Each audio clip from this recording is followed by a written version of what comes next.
I'm Heath Cummings. He's Robert Turbin. This is Fantasy Football Today, brought to you by BetMGM. We have a huge show, big news. Let's jump right into it. Robert, the Colts benched Anthony Richardson for Joe Flacco. Fantasy football shockwaves.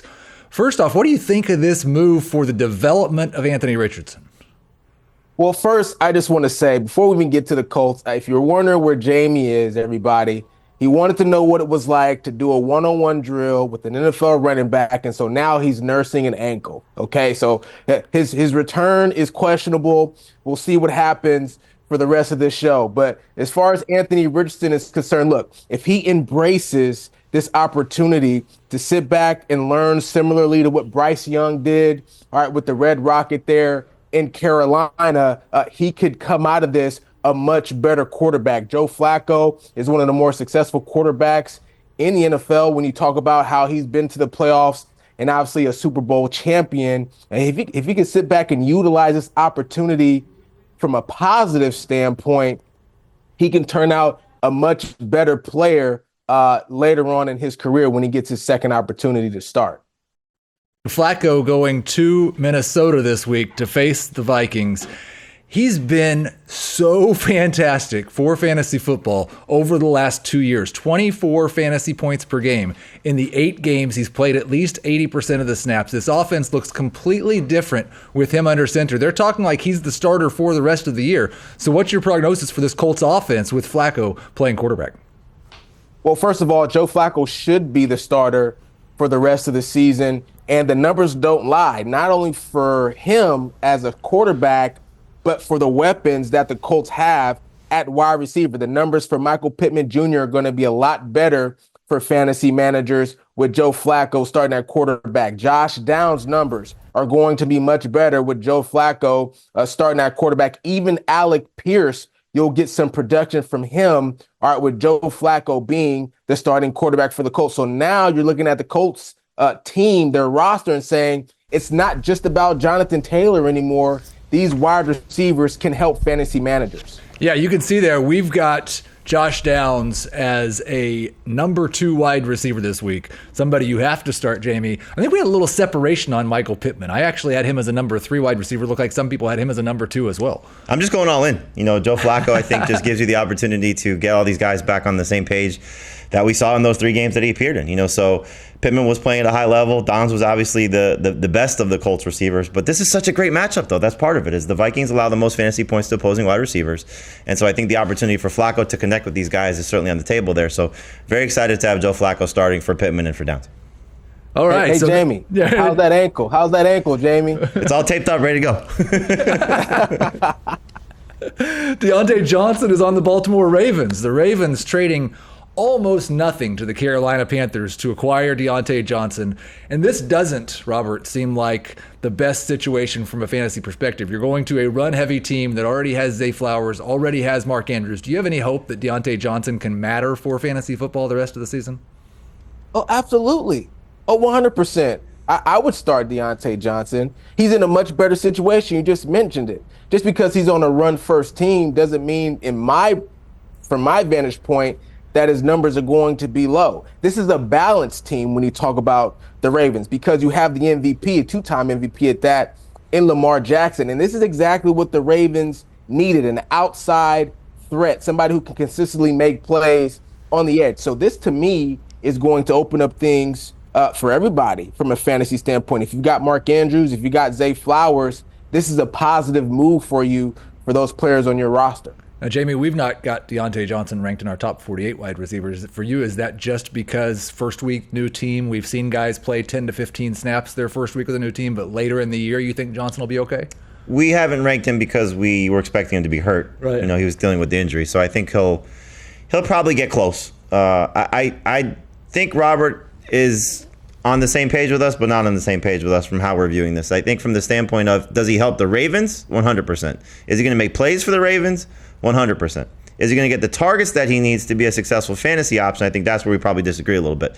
So I think Diontae Johnson, from a quarterback standpoint, wins. I hope his role will evolve to where he wins. But this is a team that, at best, Lamar Jackson's throwing 34 times a game. You know that Zay Flowers is probably still getting 6 to 7 targets per game. That probably leaves Andrews' tight end group 6 to 8 targets per game. And then does Bateman completely disappear?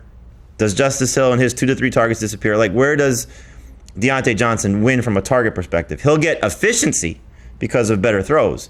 So I think we need to see it first. Like, this was obviously not the ideal landing spot for him because you wanted to see him go to a place where he was going to command targets on a pass-heavy team.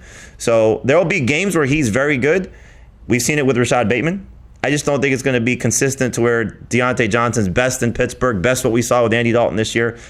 It's not going to be there on a consistent basis. Yeah, I basically had it as a small ding for Zay Flowers, a big ding for Rashad Bateman. Nelson Aguilar kind of goes away. Yeah. And maybe Diontae Johnson can work his way into a fantasy wide receiver 3 role. Jamie, what about the Panthers, though, the other side? Johnson leaves behind 28% target share for someone. Are we just waiting until Andy Dalton comes back and then maybe one of these guys matters? I hope so. Look, Bryce Young was good. He got 2 touchdowns last week for Coker and for Leggett. So, it's not like those guys lost with Bryce Young. But clearly what we've seen with Andy Dalton is he elevates those guys. And then you got the situation of Adam Thielen. Is he going to play this week or is he going to play anytime soon? Or are they going to try and trade him also? So I think you just look at it as, I'm going to bank on the guy that they drafted in the first round who's got 3 touchdowns in his last 5 games in Leggett and hope that he can step forward and be the future for this passing game. But until it's Andy Dalton, I won't feel comfortable with it. So if Dalton's back under center and we see him, finish out the season in that regard, and some still moving parts, I think Leggett is at best a number 3 receiver, and these other guys are just going to be sort of filling parts. Yeah, one guy I picked up in some deeper leagues, Jalen Coker. I do think, like, for most of these guys in a 12-team league may not matter, but 14-team, deeper rosters, maybe Coker can matter. Another team that has a lot of target share opportunity now, Robert, the Houston Texans. Stefon Diggs out for the year with a torn ACL. Tank Dell, kind of their only wide receiver we really want to count on this week. But talk about Diggs, someone that's going to be 31 years old next year, going into free agency. What type of impact does this have on the rest of his career? Well, it's really huge because then you're going to question what teams are really going to be organically interested in Stefon Diggs heading into next season. And I'm sure he'll get some interest, but it won't be the same. It'll be much more questionable, for lack of a better way to describe it, as far as what his health looks like. How does he look like in and out of cuts? Does he still have the same, explosiveness? And so, I know from experience with dealing with injuries, especially later on in your career, you're going to do everything that you can to be what you always were. But scouts and decision makers are always going to sort of look at you a little bit differently. So it could get difficult for him trying to get back into a team next season. So a huge opportunity this week, Jamie, for Tank Dell in a terrible matchup against the New York Jets, one of the best teams against wide receivers, but no Nico Collins for at least one more week, no Stefon Diggs. How excited are you about Dell this week and then rest of season?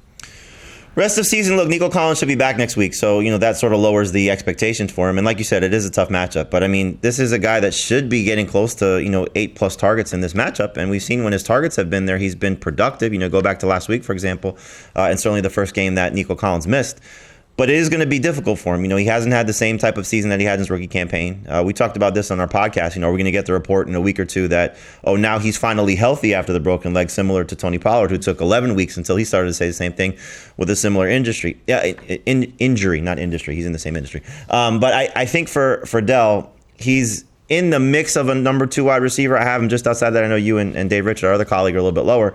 I just think that the expectation is Sauce Gardner doesn't travel. Right. We've seen receivers opposite Gardner have some success. Some of the matchups that we're looking at for the Jets, it's twice against the Patriots. Both times they've gotten Jacoby Brissett the majority of the game, so that sort of inflates some of their numbers here. So I think for opportunity, and look, no Diggs, no Collins, 2 teams on a bye, lots of injury wide receivers. If I have a guy getting 8+ targets from C.J. Stroud, I'm probably going to end up starting. So, Robert, he said that name, and C.J. Stroud was the best rookie quarterback last year, led the NFL in passing yards per game. Now coming into the year, Nico Collins, Stefon Diggs, Tank Dell. This guy might be one of the best quarterbacks in the NFL. He has not lived up to that at all. Now, part of it might be he's missing Nico Collins, but they're having a hard time protecting him. He's not performing at the same level. How do you view Stroud now that he's not going to have Diggs for the rest of the year? Well, it's going to get more difficult for him, but with Nico Collins coming back hopefully next week, it'll help things out. I think they got to get Dalton Schultz a little bit more involved, and obviously Joe Mixon is going to get more carries to try to balance out this offense. But if you've got him on your fantasy roster, I'd be probably looking to trade him and see if I can upgrade at quarterback to some degree.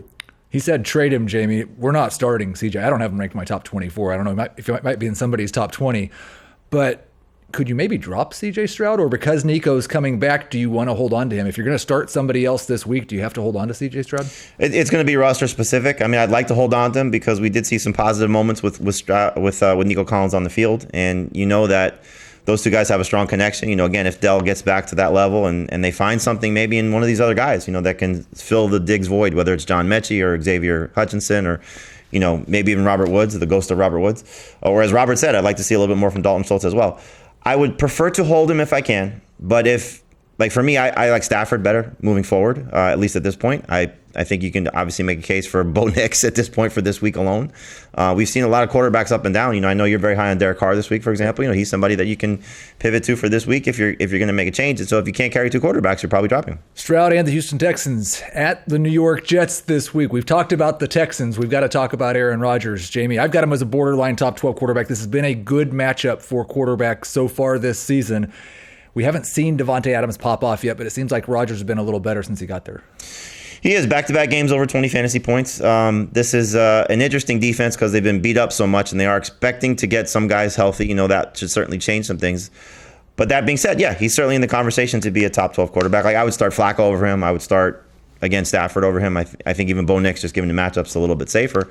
But if Adams does go off, you know, and Garrett Wilson continues to do what he's been doing, Tyler Conklin's got a touchdown in 2 straight games. You know, there's not a bad outlook here for Aaron Rodgers if he can get that guy going that they traded for. Robert, what have you thought of the first 2 weeks with Davante Adams and Garrett Wilson on the Jets? We've seen Adams 15 targets in those 2 games, but the efficiency hasn't been there. He hasn't got into the end zone yet, and Garrett Wilson's just been flat out better. How do you view these two rest of season? Well, I think rest of season they're going to be just fine. The first 2 games, they're re-identifying one another. I mean, even though they have a close relationship and they played all those years together, Aaron Rodgers and Davante Adams, doesn't mean that they're going to, you know, start going off where they left off in Green Bay. It's a brand new team, a brand new system, and brand new teammates. There's going to be some adjusting happening, and that's exactly what you've been seeing the last couple games. But as the season progresses, you know, I think this is going to get much better for the New York Jets offense. Jamie, it's also been a pretty good matchup against the Texans for wide receivers. Are we starting both Wilson and Adams? Where are you on Adams versus Tank Dell?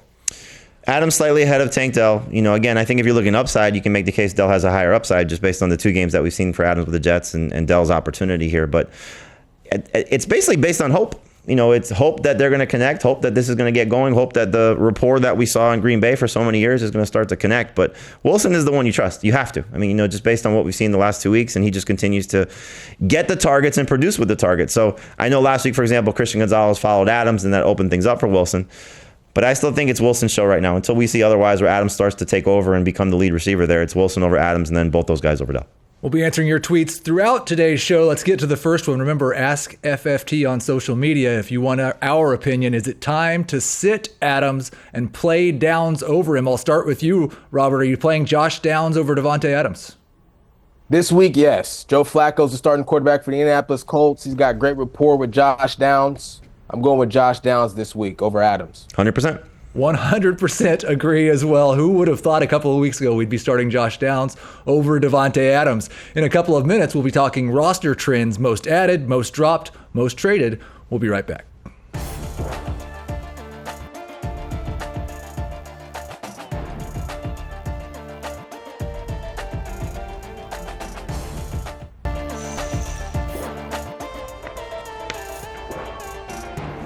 Welcome back to Fantasy Football Today, presented by BetMGM, the sportsbook born in Vegas. I'm Jamie Eisenberg. That's Heath Cummings. That's Robert Turbin. We're taking a look at the roster trends of the moves that you made on CBSSports.com leagues on Tuesday night. Remember, lots of leagues run waivers on Wednesday and even Thursday, so make sure you check out these lists, and they may be able to help you with some of the players you're looking to make moves on for your waiver wire options for this week. Let's take a look at the most added players, and no surprise, we'll see some defenses and some kickers on this list as well. But Cedric Tillman coming off back-to-back amazing games for the Browns at the number 1 spot. You got Matthew Stafford coming off his best game of the season. He's got the band back together with Cooper Kupp and Puka Nacua. Josh Downs, we spent some time talking about in his new-found role with his quarterback coming back, the one that he likes at least from a passing perspective with Joe Flacco. Ladd McConkey coming off a big game. Jacoby Myers coming off a big game. And there's Joe Flacco at number 11. So let's start with Cedric Tillman. And Robert, when you look at the situation with Jameis Winston now starting for the Browns, named the starter for the rest of the season, AFC Offensive Player of the Week. He connected with Tillman for 2 touchdowns. The first game without Amari Cooper 2 weeks ago, 8 for 81. Is Tillman now the best wide receiver in Cleveland? He certainly is. I mean, if you take into account what's happened the last 2 games, a lot of us thought it was going to be Jerry Jeudy, but Cedric Tillman said, what about me? I think Judy's still a viable player for the Cleveland Browns and a viable player to have as maybe a wide receiver 3 or something of that nature on your fantasy team. But Cedric Tillman is clearly taken over as WR1 for Cleveland. Heath, when you look at it, you got the Chargers this week, not an easy matchup, then a bye week. Should people that are making waiver moves on Wednesday overpay for Cedric Tillman? I wouldn't overpay for him, and I do think it's interesting that last week we actually saw Elijah Moore was the guy who saw the most targets in this offense. I still think there will probably be a Jerry Jeudy week, so just go add Tillman like he's a number 3 wide receiver, not the number 1 wide receiver in fantasy he's been the last 2 weeks. Take me through, Heath, Jacoby Myers and Ladd McConkey, because both looking like the number 1 receiver on their respective teams, both coming off strong games. McConkey with the 2 touchdowns, getting comparisons to Steve Smith by his coach. Jacoby Myers may still be traded. There's some rumors that the Raiders may move him, but looking like the number 1 guy, at least if he stays in Las Vegas with Devontae Adams gone. Who do you like better? And who do you think has who do you like better this week? Who do you think better rest of season outlook? I do like Jacoby Myers better this week and rest of season as long as he's not traded. It's 35 targets now over his last 4 games, averaging 14.9 PPR fantasy points per game. And I thought it was interesting. We'd seen double-digit targets for Brock Bowers 3 games in a row when Myers was out. Myers came back, and he was the number 1 target earner again. So I don't think that Bowers' ascension is going to impact Myers. He can be a number 2 fantasy wide receiver. Still worried just a little bit about the pass volume for the Chargers. McConkey may have some weeks where he only has 4 or 5 targets, but I like McConkey as a good boom-bust number 3 wide receiver. Robert, we didn't see any running backs on that list. Are you surprised that there aren't a lot of guys that are just becoming available based on the position, because we haven't seen a lot of injuries and just the position seems to be a little bit safe right now? I'm probably jinxing it, but it seems to be pretty safe that we're not seeing any running backs being added this week.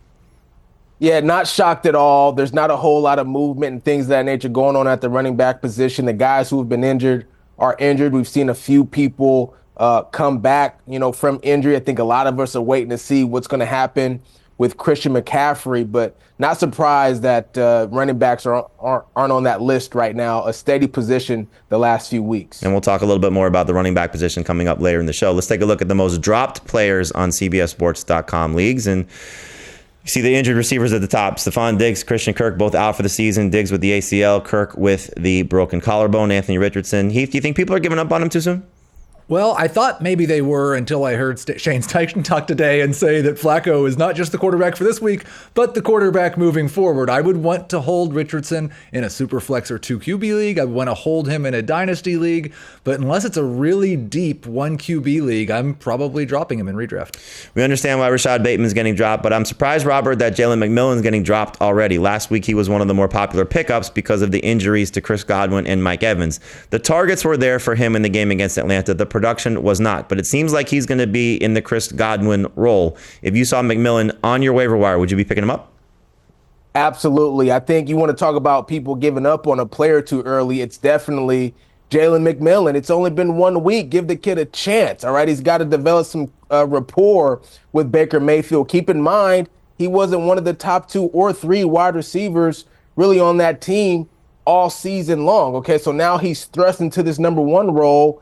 Give that opportunity some time to develop. I'd certainly snatch him if I saw him in free agency. And Heath, I'm sure you probably feel the same way about Demario Douglas, who had a great game in the debut with Drake May. Then he gets sick in the game in London, and then May gets concussed last week. So we haven't seen the last 2 games, these 2 guys being able to play a full allotment of snaps together. Would you be looking to pick up Douglas if he's available? Yeah, I would certainly like to hold him, and I'm probably more interested to pick him up because we're hearing that Drake May is at least a partial participant in practice a little bit early in the week. I'll be much more interested in Douglas if May's the quarterback. If Jacoby Brissett's starting for a week, you can probably wait a week to add Demario Douglas. Let's take a look at the most traded players. This is always an interesting list of some of the stars that are on the move. So maybe people buying low on Devontae Adams, maybe selling high on Tank Bigsby and Marvin Harrison Jr. Bigsby's taken over the Jacksonville backfield, and Harrison coming off a great game after 3 kind of dud performances. Robert, when you look at Kareem Hunt on this list, do you think we're selling him too soon? I can't imagine people are buying him at this point, but we haven't really heard anything about Isaiah Pacheco. Kareem Hunt may be the starting running back for the Chiefs for the rest of the regular season, or it could be only a couple weeks until Pacheco comes back. How do you view that Chiefs backfield? Yeah, I think because we haven't heard much in regard to Isaiah Pacheco, we may be selling Kareem Hunt too soon. Unless you've got some insider information about Isaiah Pacheco, I would keep Kareem Hunt on my roster. He's been a consistent producer since he's become the full-time starter. I think we're selling a little bit too soon right now on Kareem. Yeah, I think the interesting thing is it was maybe the worst running back waiver wire, definitely of the season. I can't remember a week where we had fewer Last week was pretty bad too. To add. And so I think guys like Chuba Hubbard, guys like Kareem Hunt, those teams that are desperate for a running back and there's nobody available on the waiver wire, they may be overpaying a little bit for a week or 2 weeks or 3 weeks. And let's face it, a lot of teams that added Kareem Hunt already had 2 starting running backs when they added him, most likely. And let's keep in mind, when we're looking at the most traded list, it's not telling us people are buying low or selling high. We're just sort of interpreting it how we see it based on how these guys are coming off either good performances or bad performances. And you saw Amari Cooper on that list. Heath, is this a good time to go buy low on Cooper after the dud performance that he had last week, despite Josh Allen playing well, Khalil Shakir playing well, Keon Coleman playing well? Yeah, I'm not sure. It's been a really bad performance from Amari Cooper so far this season. Like, you can talk about how off target Deshaun Watson was, and that's absolutely true. But Amari Cooper, the passes he was dropping were not off target passes. They were just bad drops by Amari Cooper.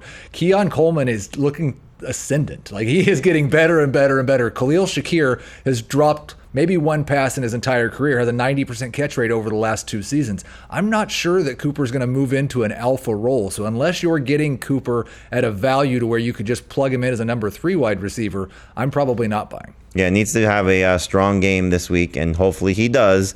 But Khalil Shakir, Keon Coleman definitely playing well, at least what we saw in that game against Seattle. All right, we're going to take a break right now. We come back and go to our running back roundtable, talk to our buddy Robert Turbin here about some of the backfield questions that you might have, and hopefully he'll have some answers for you. And Heath will jump in as well. That's next here on Fantasy Football Today.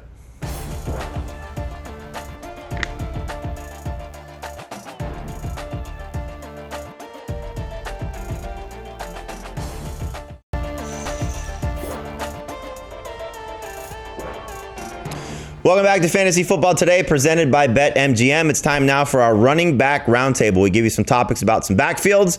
Robert Turbin will give you his take on some of these backfields. Heath Cummings will respond, and we'll hopefully give you some answers that you need with some of the questions at one of the more prominent positions. So, Robert, let's start with the San Francisco 49ers. They're on a bye this week, but they are one of the more topical backfields that we're looking at because of who's coming back, at least the expectation. So, Christian McCaffrey expected to return in Week 10. He says he's going to ramp up his work during the bye week, getting ready to go. But what do we expect when he comes back? They have a tough matchup against Tampa Bay in their first outing. You have Jordan Mason dealing with this shoulder injury, but he's been very productive without McCaffrey there. And then the last game against Dallas in Week 8, we saw Isaac Orendo take over for an injured Mason and have a strong game with 85 rushing yards and a touchdown and 3 catches on 4 targets. So make sense of the San Francisco backfield moving forward. Is it all McCaffrey like we're used to seeing, or are we going to see these other backup running backs taking some work, at least in the early part of McCaffrey's return? It won't be all McCaffrey. You'll see some of the other running backs. Now, I think Jordan Mason is key, though. If he's not healthy by the time Christian McCaffrey comes back, then I think you'll see more Christian McCaffrey than expected, even though Isaac Orendo's had some good outings. But if Jordan Mason is back, I think you'll see probably not necessarily a 50-50 split, but Jordan Mason will get significant opportunity just because of how productive he's been, and they'll try to ease Christian McCaffrey into a heavier workload. But if he's not available, then I think they'll try to push that heavier workload on Christian McCaffrey right away. I wonder if we see Mason or Orendo handling more of those between the tackles, between the 20s rush attempts. The team lost Brandon Ayuk for the season. You can use McCaffrey more in a pass-catching role to work with Deebo Samuel and George Kittle in the passing game. Use McCaffrey as a running back in the red zone and ease him back in. That way, that'd be the best case for fantasy football because we can deal with Christian McCaffrey only having 10 carries if he's still getting 6 or 7 targets a week. Any hesitation, Heath, once he's active starting him? I can't imagine sitting Christian McCaffrey. Unless they tell us he's playing 5 snaps or something, I'm starting Christian McCaffrey. I may still start him in those 5 snaps.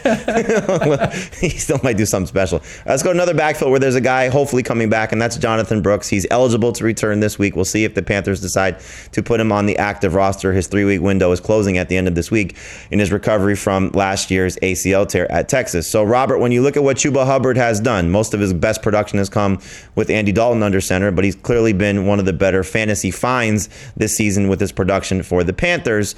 Do we see Brooks taking over this backfield? How do you think it works with Hubbard and these two sharing time? And Miles Sanders, look, he's coming off a game with 7 catches last week, so he may still be a factor as well. So break down the Panthers backfield for me. Yeah, I'm concerned if I'm a fantasy manager of Chuba Hubbard, just because the politics are what they are, guys. I hate to put it in that type of verbiage, but Jonathon Brooks is going to get his opportunities no matter what, especially if he looks good in practice and especially if he's 100% healthy. And so I think you'll see some of those carries and some of those opportunities diminish for Chuba Hubbard in favor, all right, of the other guys in the backfield. And so I'd be concerned if I've got Chuba Hubbard right now. It's a very different situation, but I just remember when the Chiefs signed Kareem Hunt, and he was on the practice squad for a week, and then they bring him into the game, and I think Carson Steele got the first 2 drives. And then there was that first drive with Kareem Hunt, and it was like, oh, that's Right. that's different than the other guy. And so I think that will kind of determine it. That you mentioned Miles Sanders. There's been 10 touches a game or so for Miles Sanders. I think Brooks takes those. And if he takes the field and looks that much better than Chuba Hubbard, then it's going to be Jonathon Brooks' backfield really quickly. We just don't know. Like, they've been really cautious and taken their time with his recovery. But do we still have the ramp-up period where he doesn't look like himself for the first month, or is he just ready? Yeah, it's different than McCaffrey coming back. He's obviously an NFL veteran. Brooks may take some time to, get up to speed with the team. But like you said, Heath, if he has 1 or 2 big plays early in his first couple of touches, it may be bye-bye Chuba Hubbard and all Jonathon Brooks. So you should be trying to sell Chuba Hubbard now if you can, just with the anticipation of Brooks maybe taking over that backfield. All right, the Dolphins backfield looked like the Dolphins backfield again, at least to some extent from a production standpoint last week with the return of Tua Tagovailoa. You saw a huge game from Devon Achane, 10 carries, but really the work in the passing game, caught a touchdown, and 2 rushing touchdowns for Raheem Mostert. So we know with Tua back, the offensive playbook opens up and things just look that much better for everybody in Miami. So, Robert, when you look at Devon Achane, you look at Raheem Mostert, do we trust both of these guys moving forward, or is Mostert now basically just a touchdown or bust type of running back? No, I think you can put trust in both of these guys moving forward. I think this is going to be somewhat identical to the type of production that we saw last season when Devon Achane sort of bursted onto the scene, but you still had high production and consistent production from Raheem Mostert. The Miami Dolphins are now sort of finding that balance with Tua back into the lineup. And so for me, I can trust both of those backs. The thing that I love for Achane is the role in the passing game has just exploded this year when Tua has been quarterback. 7 targets each of the first 2 weeks. We had 8 last week. Like, he looks like Alvin Kamara in this offense. I'm going to be a little bit more skeptical of Raheem Mostert. The rushing efficiency wasn't good at all. If they're scoring that many rushing touchdowns, it's a really bad thing for Tyreek Hill and Jalen Waddle. I think we have some 3-touchdown Tua games coming, and those games are going to be awful for Mostert. Yeah, although last year we did see him score 18 rushing touchdowns, 21 touchdowns on the season, which tied Christian McCaffrey. The 18 rushing touchdowns led the NFL. So good to see him, if you are in the Mostert camp, find the end zone twice, despite only 9 carries for 19 yards and 1 catch in the passing game. But Achane looks like an absolute superstar. I think he's going to be almost matchup proof, even with a tough game against the Bills in week number 9. All right, we like to find lottery tickets. What that means is we're looking for guys that eventually could be starters for your fantasy team. Most likely it will be due to an injury, but you never know when some of these guys get benched. So here's a list of some guys that have the opportunity to help fantasy managers at some point during the season. You see a lot of them are rookies: Braylon Allen, Ray Davis, Kamani Vidal, Trey Benson, and Blake Corum. Roshan Johnson's a second-year running back. So, Robert, when you look at these guys, they're available in a lot of leagues. Ray Davis and Braylon Allen a little bit more rostered than the rest of the group. But if you had to pick one, based on either the starter in front of them, maybe missing time due to injury, or just maybe a role change that could be coming, who's your favorite of these backup running backs that could, again, be lottery tickets at some point during the season? This is a tough one. It comes down to Trey Benson or Kamani Vidal, okay? They really like him a lot in L.A. for the Chargers. But, if I'm going to lean one way or the other, I got to split those two guys. It's got to be 50-50 for me with those two. I think because of how much the L.A. Chargers like Kamani Vidal, I think there's great opportunity for him in his future. And then Trey Benson is really just a play away from being the number 1 guy in Arizona. Well, and that's kind of the problem with this list, right? Is any guy that you answer, we're speculating on the guy in front of them getting hurt, I think, because I don't think any of those 6 guys are just taking the job away. I will say, if you're just saying in the case of an injury, which one would I like the most? It was the first 2 names on the list. I think fantasy managers are right with the 2 most rostered. Braylon Allen could be a top 10 running back if something happens to Breece Hall. We saw Ray Davis in a game without James Cook look like a top 10 running back. So if one of those 2 guys gets the opportunity, they could be a league winner. And really, it's a guessing game. Like you said, you're expecting the guy to get hurt. But Robert did, I think, land on the 2 guys that have the most opportunity based on the history of the guys in front of them. Clearly, J.K. Dobbins had a hard time staying healthy in the early part of his career. Hopefully stays healthy all season. And James Conner has basically missed 3 or 4 games in 5 of the last 6 seasons. So if either of those 2 guys miss time, Vidal or Trey Benson could step up.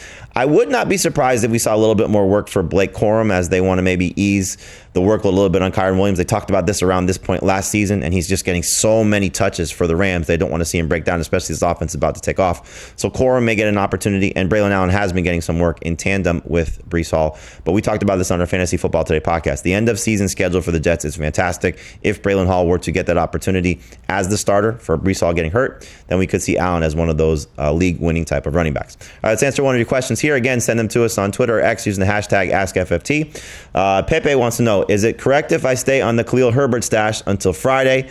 And if it doesn't happen, would you pick up Ray Davis or Zach Charbonnet? We thank you for your time as well. So, Robert, when you look at this, Khalil Herbert's still been in sort of this trade speculation for the Bears. The trade deadline is actually next Tuesday, so you can hold him through next Tuesday if you want to. So would you be stashing Khalil Herbert or just picking up one of these other guys who we know are player away from being a superstar? I didn't put Zach Charbonnet on the other list because we know 2 games this season he was great in place of Ken Walker. So would you rather have Davis or Charbonnet or hold on to Khalil Herbert, see if he gets moved? I think I'd rather have Davis or Charbonnet. Even if Khalil Herbert gets moved, there's no guarantees getting moved to be a starter, elsewhere. He can get moved and be in the exact same position he is in right now. I have more trust in Davis and Charbonnet to, get opportunities and be productive when they get that shot. Yeah, 100%. And I think I would probably view it as, if I think I might need to flex a guy in a pinch, I would pick up Charbonnet. And if I wanted to have the lottery ticket, it would be Davis. I guess the only thing I would say is if those guys are sitting on waivers, it's probably a 10-team league. So if you want to see if maybe the one spot would be if Herbert goes to the Cowboys. I mean, if he goes to Dallas and maybe gets a chance to be the starter there. Otherwise, Robert's White, he's probably going to just another backup role. So maybe just play it out, and maybe that's why he's saying Friday as opposed to next Tuesday, because he just picks up a guy for the weekend and see what happens. But that's what you have to make a decision on. In your league, we can only give you our options, what we would do with our leagues. All right, we take a break right now. When we come back, going to be start, bench, cut. We're going to tell you who to start, who to sit, and who to maybe get off your roster. That's next here on Fantasy Football Today.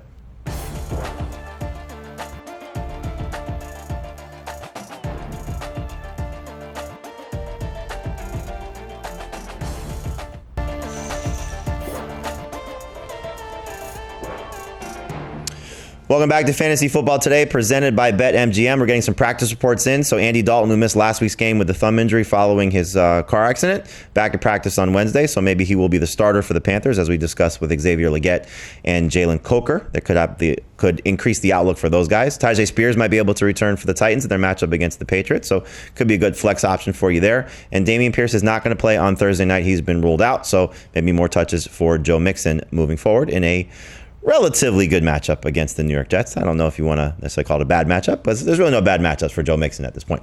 Let's do a little start, bench, cut. We're going to tell you who's going to be in their lineup, who's going to be on their bench, and who's going to be someone that they may be cutting. We'll start with the quarterbacks here. We got Matthew Stafford coming off a huge game, taking on the Seahawks. Jameis Winston coming off a huge game, taking on the Chargers. And Bo Nix coming off a huge game, taking on the Ravens. So Heath Cummings, start, bench, cut of this trio of quarterbacks. Well, this matchup may not be quite as good for Bo Nix as Carolina was. Actually, the Ravens have given up more fantasy points to quarterbacks than the Panthers have. I'm starting Bo Nix. I will bench Matthew Stafford. I will cut Jameis Winston. I do have Jameis ranked ahead of Stafford right now for this week, but Stafford's long-term potential upside with Kupp and Puka Nacua enough to put him on my bench. I'm starting Matt Stafford. Matt Stafford historically carves up the Seattle Seahawks in the passing game. So I got Matthew Stafford starting. Bo Nix has come on and sort of bursted onto the scene. I'll put him on the bench.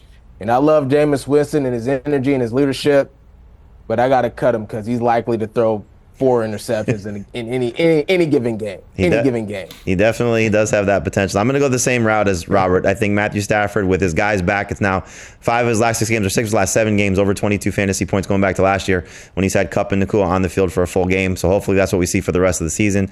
Bo Nix, like you said, coming on, and it is a good matchup against the Ravens. We'll just see if he can take advantage of it, but a very beat-up secondary for Baltimore. And then Jameis Winston, got to be a little strategic with some of these. So he's got a tough matchup against the Chargers, then a bye. So I can cut him this week and pick him up again in Week 11 when he plays a former team in a revenge game against the Saints. So I will go back to Jameis at that point if I need him in Week 11. Let's go to our next trio of options here. We got 3 running backs, and that's Rachaad White, Alexander Mattison, and Ramondre Stevenson. So White, tough matchup against the Chiefs. Mattison, tough matchup against the Bengals, or not really a tough matchup against the Bengals, but we'll see if he takes advantage of it. And Stevenson taking on the Titans. Robert, start, bench, cut this trio of running backs. Yeah, I'm going to start Ramondre Stevenson. Although he did get benched earlier in the season, Ramondre has just been a steady guy over the course of the last couple of seasons. So I'm going there as my starter.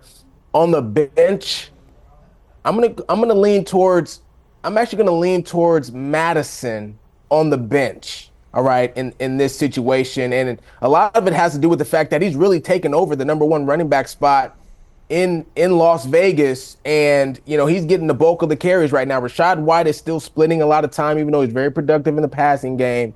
I'm starting Ramondre, Alexander on the bench, and I'm cutting Rachaad White. I'm actually starting Alexander Mattison. I love how concentrated this Raiders offensive attack has gotten. All the running back touches go to Alexander Mattison. All the wide receiver touches go to Jacoby Myers. All the tight end touches go to Brock Bowers. We can start all 3 of those guys 4 games in a row with at least 17 touches for Mattison, and I think he has the best matchup. I will bench Ramondre Stevenson. I will also cut Rachaad White. Yeah, I'm going to go the same route as you, Heath. I think what we've seen from Mattison, I hope it doesn't change. Like, you might get some, because he's just not running with a lot of efficiency, and he certainly did not do that against the Chiefs, but his role in the passing game has been sort of solid the entire year, and I don't think that Zamir White did anything early in the year to take Mattison off the field despite a bad matchup last week against the Chiefs. Stevenson did get you 2 touchdowns last week, did not look good running the ball, but really things change when Drake May is back under center for the Patriots, and as Heath alluded to, there might be the opportunity for Drake May to clear the concussion protocol and play in Week 9, and Rachaad White, like Robert said, just in too much of a crowded backfield right now. We didn't see Sean Tucker very much last week with only 5 total touches, but that could certainly change based on how they want to use all 3 of those running backs.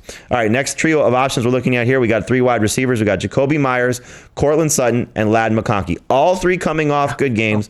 All, for the most part, have an opportunity to be the number 1 receiver on their respective teams. Certainly number 1 receiving option. Maybe Myers not the case in Las Vegas. So, Robert, I'll go back to you first on this one. Myers, Sutton, McConkey. Start, bench, cut. This is a really good one, but I'm going to start Jacoby Myers. He's been the consistent number 1 target for the Raiders when healthy. Because of my intrigue of Ladd McConkey and what that can become, all right, in L.A. with the Chargers, I'm going to bench him, and I'm going to cut Cortland Sutton just because there was a game where he had no targets, no yards, no touchdowns. And I'm just afraid that I can see that again in Denver. So I'm starting Myers. I'll put McConkey on the bench, and I'll cut Cortland Sutton. So I'd be pretty okay starting all 3 of these guys this week. I wouldn't want to cut any of them, but that's the joy of this game. I agree with Robert completely. Start Myers, bench McConkey, cut Sutton. It's so tough. I think Myers is the easy call. You're starting him this week because he's been so good when he's been healthy, and the matchup, I think, is easy enough that you say, okay, I'll trust him. Sutton's got such a great matchup, though, and you saw last week, Sean Payton, after the game where he had no targets, said, we got to keep him involved and keep him going, and you saw the big game last week, and now he gets not only the Panthers, but now the Ravens, and so can he take advantage of it? I think he can, but I also think that he's the one that might not have the highest ceiling moving forward if McConkey continues to get more targets. That being said, they probably have the lowest volume of any of these passing games. Between the Chargers and Denver, it could be close. But Bo Nix, I just don't know if he's going to trust Cortland Sutton. We've seen other guys step up in recent weeks. Adam Troutman, for example, comes out of nowhere and has 4 catches, 85 yards, and 2 touchdowns, where I think McConkey will still continue to grow in his role with Justin Herbert. So unfortunately, like he said, we don't want to get rid of any of these guys for this week, but Sutton will be the one you have to move on from. All right, let's go to our trio of tight ends now. We got Cade Otton, David Njoku, and Evan Ingram. All 3 guys in some great situations. Otton, the lead receiving threat for the Bucs with the injuries there at the wide receiver spot. Njoku really taking off since Amari Cooper has been traded. And Evan Ingram might get a boost now without Christian Kirk there. So Heath, start, bench, cut these 3 tight ends. These 3 tight ends are all in my top 8 tight ends for this week, just to keep things in context. Cade Otton, though, is playing the team that gives up the most fantasy points to opposing tight ends, so I will start him. Evan Ingram is playing the team that gives up the fewest fantasy points to tight ends, so I will cut him. David Njoku goes to the bench, but I still think he could be a top 5 tight end for the rest of the season. I'm going to also start Cade Otton, but Evan Ingram's going to be on my bench, not because of just the injury to Christian Kirk, but Brian Thomas Jr. is a little dinged up as well, and so that could mean more opportunities for Evan Ingram. And I'm going to cut David Njoku just because I just can't trust Jameis Winston totally. It's tough. These 3 guys are all in such great spots right now, and all 3 of them had big games on tight end day last Sunday. So we'll see if that carries over to tight end day +1. I think we have to also cut David Njoku, but again, it's strategically because they have their bye in week 10, so you can move on from him and then hopefully pick him back up if Evan Ingram, let's say, doesn't take advantage of the injuries there. And it's not just Brian Thomas is banged up. Gabe Davis also has a shoulder injury, so you could be right, Robert, that we're looking at a lot of targets going in Evan Ingram's direction. But as Heath said, it is a tough matchup. And just for context, I always look at Heath's rankings to determine what we're going to do for start, bench, cut to put him in some of these uncomfortable situations. All right, let's answer one of your questions here, and then we'll get to a lot more of them after the break.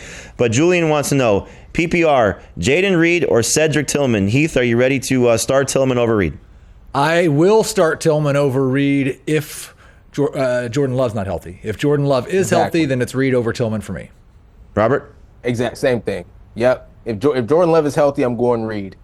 All right, let's hope Jordan Love is able to practice. If we get that report, I'll share it with you. Otherwise, you can check out CBSSports.com for all the latest news. All right, we'll take a break right now. We come back. It's just all your questions. Send them to us on Twitter, X, using the hashtag AskFFT, and we're here to help you next on Fantasy Football Today.